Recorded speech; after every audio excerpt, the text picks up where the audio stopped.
When we kind of look around at the current disruption we see at the AAO and out in the industry in general, what I feel like this presents before us is a huge opportunity for us to be able to demonstrate our value that we can deliver as specialists.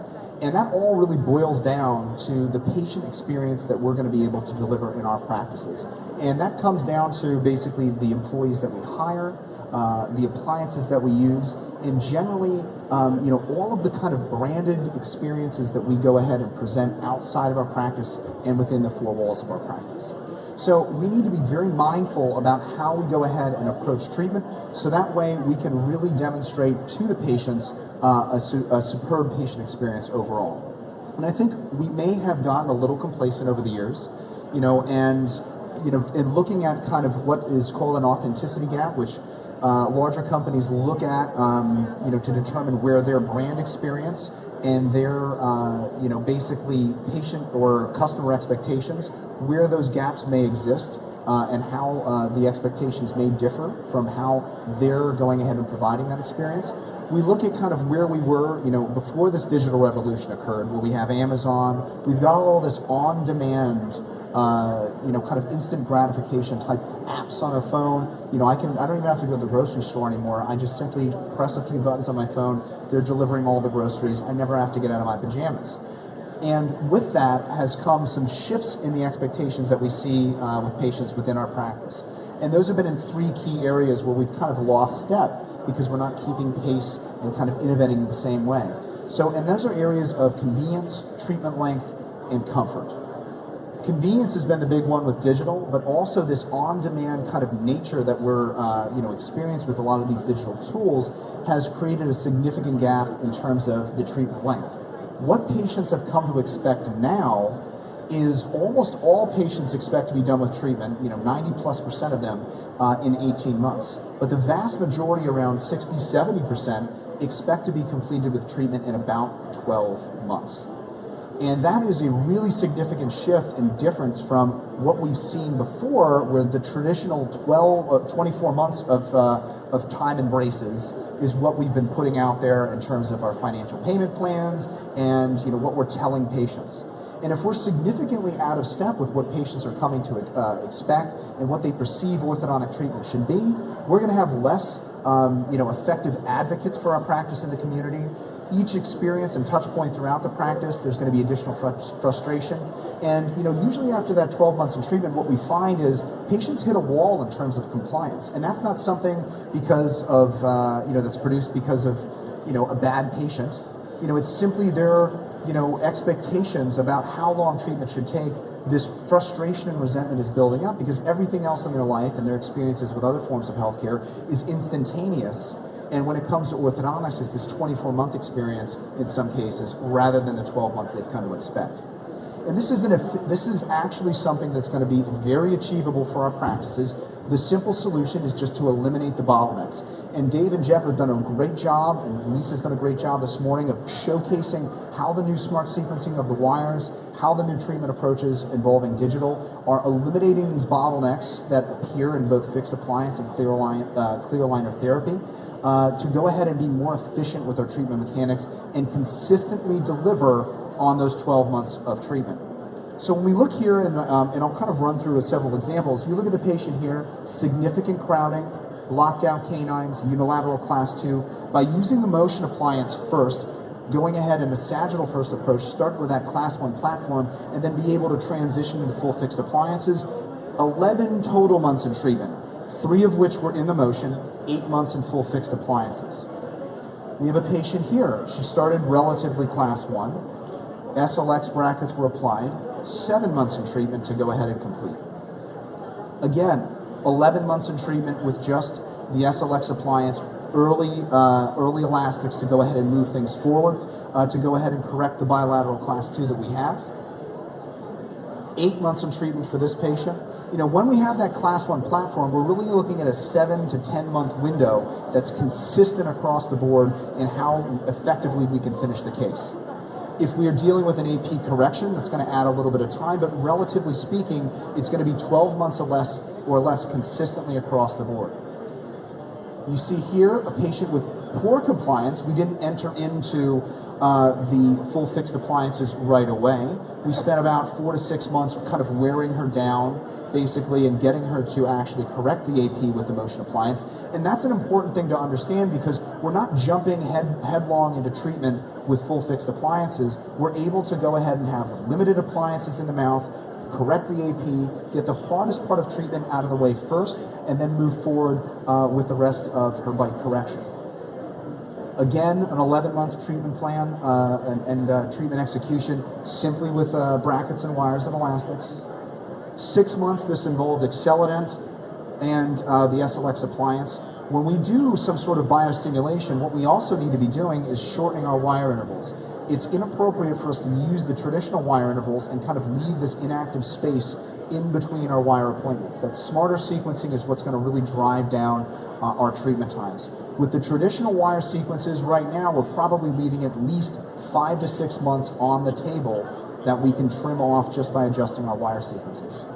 Again, an 11-month treatment, a relatively class 1 patient, 13 months for class 2 correction. You can see sometimes my staff doesn't remove all of the blue bite turbo material from the bicuspids, sometimes before the photos. And again, 11 months. And these are just kind of consecutive debonds, 12 months here. Missing lateral incisor, small lateral incisor on the right side.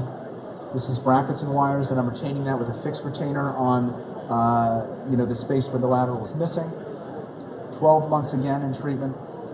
So you can see this is consistent patient after patient after patient. 13 months in treatment. If you look at the practice data that I've kind of looked at with, I take routinely these consecutive debond samples throughout the year. In the most recent one that I took, we're looking at 12 visits to the office, 12.4 months in treatment with the SLX appliance in combination with the motion. And I include the time and motion as part of that overall treatment plan. So in many cases, that 12.4 months is not with full fixed appliances. They may have been in the motion for 3 to 4 months, and now they're going into braces for only about 7 or 8 months. It's about 372 and change for the chair time, and we're seeing the exact same thing with our clear aligner patients. 9 total visits, a little less chair time naturally because of the way that clear aligner therapy works, but 12.2 months in treatment. There is no difference between whether we're using the clear aligners, the SLX. It's the treatment approach with the sagittal first that's driving this whole process forward. So the key and the secret sauce here is going to be starting with that sagittal first approach, using smarter sequencing of our wires and our appointment intervals to make sure that the appointment intervals are more compatible with the patient's biologic response. With the smarter sequencing, we also need to be mindful of the wire properties and the bracket play that we have, bypassing teeth when appropriate to keep the force systems consistent, increasing the range of wire, and this can be done, even with patients across the board, regardless of your mechanics. It works simply that much better with the SLX bracket because of the tolerances that we have. We do need a healthy share of chair with clear aligner therapy in our practice to be able to tighten up the intervals with our fixed appliances. If we're out of balance in terms of the number of clear aligners that we have in our practice versus fixed appliances, we're going to be unable to have the room in our schedule to bring those appointments in sooner. So it's wonderful that we've got so many different options now to be able to deliver clear aligner therapy, utilizing the motion appliance, which are going to be very short, quick appointments. They're going to be very easy on the chair time, so we can go ahead and have room to finish patients consistently in the intervals that we want. We need to utilize biostimulation when appropriate, and the finishing process with fixed appliances is going to hinge on the utilization of effective CAD/CAM technology, digital technology, 3D printing, because when we go ahead and scan these patients, we have an opportunity to do some movement in the digital space to be able to go ahead and provide some active retainers and finish a little more quickly. And I'll show you what I'm talking about. So the final visit that we have is always going to involve detailing of the wires and a scan. We know, and we're prepared for this, between the repositioning appointment and the final wire appointment, we've got basically a 2 to 3 month window in which we're going to be able to control any puffy gums with a laser. So we have good access in terms of the clinical crown for our intraoral scan. So when I go ahead and make those adjustments and scan the patient, the adjustments I've made are going to be recorded on our digital lab form. Those are going to be passed along to our technician, and they're going to be duplicated in the digital model. So that retainer that's going to be produced and 3D printed is going to finish the bends if those bends have not expressed completely. It's going to detail the final tooth position and allow me to exit treatment more seamlessly and more effectively, and overall provide a much more effortless patient experience that I've been talking about here.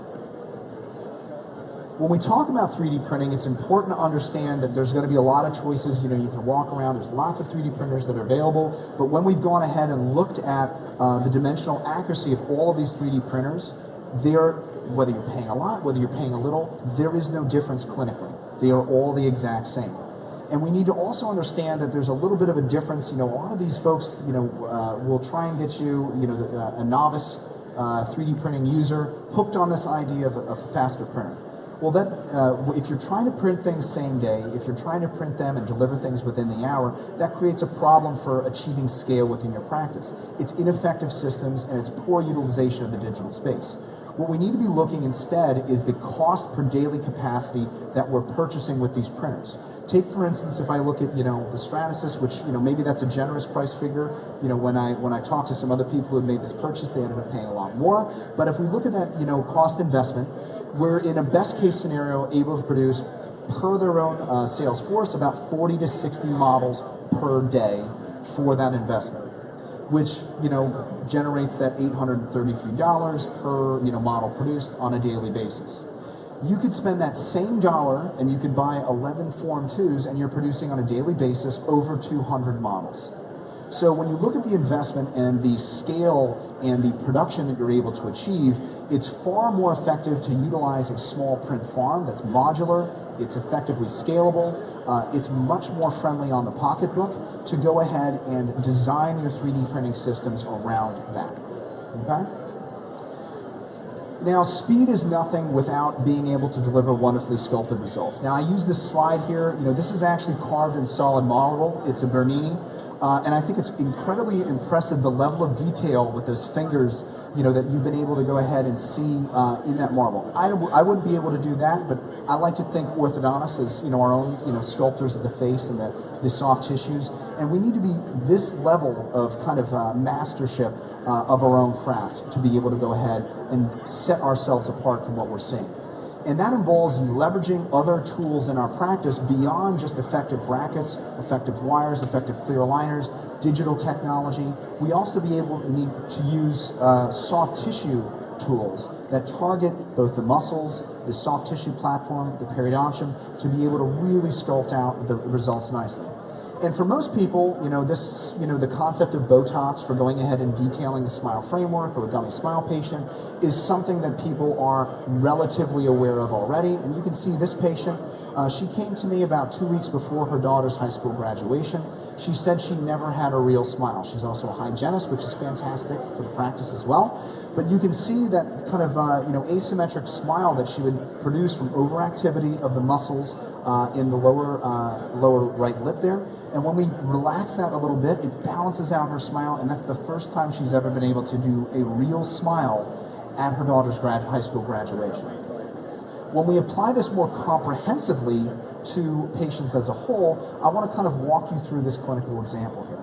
So we have a patient, she's a 30-year-old female, she comes in, she had a significant slide, which we don't see here, we'll see that in the digital setup, but her concern overall was in the narrowness of her smile, and she didn't like her gingival display in the anterior.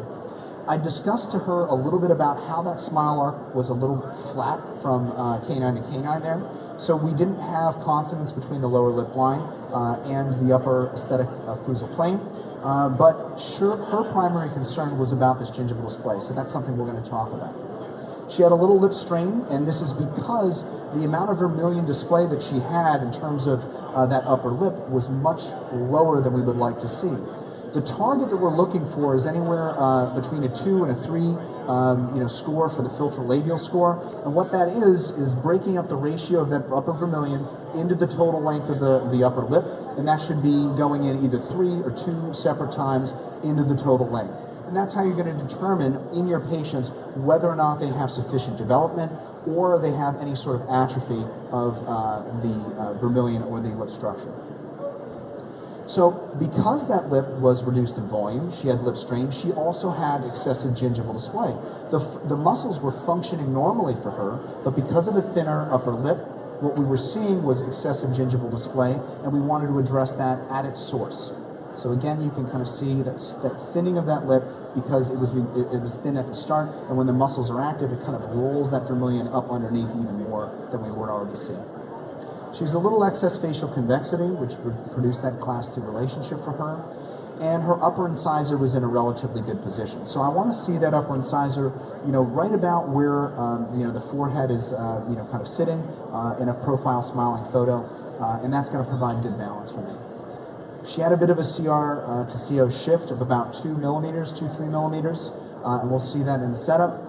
Mild open bite tendency due to that flat smile arc, so we want to go ahead and bring the upper incisors down, which is going to impact her gingival display again, so we need to go ahead and address that. A little bit of a midline asymmetry, and that is due to a bolt discrepancy. So you look at that upper right lateral incisor that she had, it's much smaller than the left lateral incisor. I talked to her multiple times about getting that restored. She did not want a restoration, so we needed to kind of work around her concerns and her needs.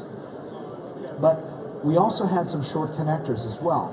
So you look here between the 2 central incisors. What we want to see are those 2 incisors touching about 50% of the total length of the tooth. We're seeing about 30 to 40% for her. So we're going to do a little polishing between those teeth to go ahead and adjust the connector height and length. But you can see here with that small lateral incisor, even though we have a short connector, that's not going to be adequately solved with IPR or appropriately solved with IPR. What she really needs is a restoration to increase her connector length, and that's going to be able to go ahead and address the potential for black triangles that she has around that particular lateral. We're going to look at how we address that at the end of treatment for her, but that would have been much better treated with the restoration, which she did not necessarily allow me to do for her. So in terms of our treatment plan, what we're looking at is going to be clear aligners with some elastics to go ahead and address her bite, correcting the class 2, broadening the arches and improving her smile arc, and then at the end of treatment, we're going to be engaging in some soft tissue finishing to balance out the platform of her lips, to reduce that gingival display, and then also targeting the periodontium to create a little bit of enhancement there to minimize the appearance of black triangles. Any person who's over the age of 30 is starting to experience a decline in terms of the vascular supply and the vascular support to the soft tissues. We'll see thinning of the tissues, we'll see thinning of the actual bony support around the teeth with age. So we're going to see a retraction of the papilla in those areas, and we need to go ahead and provide some resources into those areas to bump them up a little bit. So the initial case setup is, you can see the CR shift there. We're going to be going ahead and doing a bite correction. And for her, this only took 10 months, 6 appointments to go ahead and achieve. You can see where our bite is at. You can see how things are nicely aligned. The before and after, I've improved the overbite by taking those upper incisors and bringing them down. You can see how the connector between the upper central incisors has been increased with a little IPR. In terms of the arch form, you can see how we've kind of just rounded those out nicely and addressed the minor crowding that she had. The bite is in a good position, and now her CR and CO is equivalent. We look at the profile, no major changes at the very initial final appointment. Upper incisors is still in the exact same position. But you look at where we brought those the upper incisors down to, that lower lip line, to kind of balance it along there, to flatten out, to address her flat smile arc. And you can see that here. At the very initial removal, and she was pregnant at the time, so we had to delay the lip filler for her. But this is her after the lips have been augmented. So now you can see the difference in terms of the vermilion display, and she's on her basically mommy makeover stage right now, because she had just just given birth, and very excited. I would love to have a consistency between the makeup between the two. Her lips are not that red after the fillers are done. But you can see here how I've improved the projection and how the fullness has come forward. And when we look here at the smiling, we have a nice balance. Even though I brought those upper incisors down to address the smile arc, we still have nice balance in terms of the gingival display. And you can see how that's progressed from the beginning to the initial removal to after we went ahead and balanced the soft tissues. Now, at the end of treatment though, we still have the issue of the black triangle that we talked about. So again, we were unable to do IPR because we already had a small lateral incisor. It would be inappropriate to address it in that fashion. So what we would like her to have done with the dentist is to augment the cervical contour of this tooth, to augment the lateral incisor altogether, so that way we could achieve a better contour of the papilla in between, and if there was any residual deficit, then I could address it in the soft tissues. So for her, what I did was use a little bit of filler to kind of plump that up. It's reduced, but it's not complete, simply because we still have a small tooth overall. But you can see in terms of the remaining space that we have there, how that goes ahead and responds and adds approximately about 0.5 to 0.75 cubic millimeters of soft tissue into this area. Now, we're not filling it in the traditional sense, and you can kind of see the procedure here. This is, Gary Brigham did me a favor, was videotaping me doing this on his patient at one of our courses. But essentially what we're doing is we're providing a low molecular weight hyaluronic acid to a papilla, which the phenotype of those cells is a little different from the marginal tissues. So what it's doing is providing a substrate for vascular ingrowth for that papilla to thrive in a better fashion rather than becoming atrophied. And that allows that papilla to organically kind of plump itself up rather than a traditional fill, which we can't achieve in attached tissues. So you can see how I've done that here. There's a little topical that was naturally applied beforehand, so the patient's nice and numb, but a low molecular weight hyaluronic acid is being delivered. And you can see here, what we will see then is greater than 2-year stability, and the data that we have on this, which was done by Coyce, suggests that we have a minimum of 25 months of stability, because what we're doing is allowing the tissue to thrive and regrow itself. So we're engineering papilla growth in that area to a small extent. We can enhance this with other cofactors and stem cells that are being tried over in Japan. There's a periodontist over there. I was trying to get in touch with him, and I'll have to talk after about how we might go ahead and do that. But you can see that, basically when we take this, kind of more comprehensive approach, we're focusing on two aspects here. We're not focusing on trying to go ahead and communicate value via price, which is really kind of, showing everyone that, we're bankrupt in terms of ideas, but what we're focusing on is the patient experience. We're focusing on efficient treatment. We're focusing on seamless and effortless patients experience along each touch point throughout. The wire change appointments through the removal process, everything from start to finish. And then on top of that, we're delivering better level results than we ever had before by utilizing other tools, digital technology, soft tissue tools to go ahead and enhance the soft tissue platform, and focusing on the bigger picture. Because right now, there's no better way of going ahead and showing our value to the patient by going ahead and taking these proactive steps, especially given the disruption that we see out there, amongst the profession. So I thank you for your time. I'll take some questions off to the side. And, they asked me to put some course dates up. We do have the course to go ahead and kind of discuss both diagnostically how we're approaching this from a treatment standpoint, and then to talk and do some hands-on training of those soft tissue tools in the second day. Thank you very much.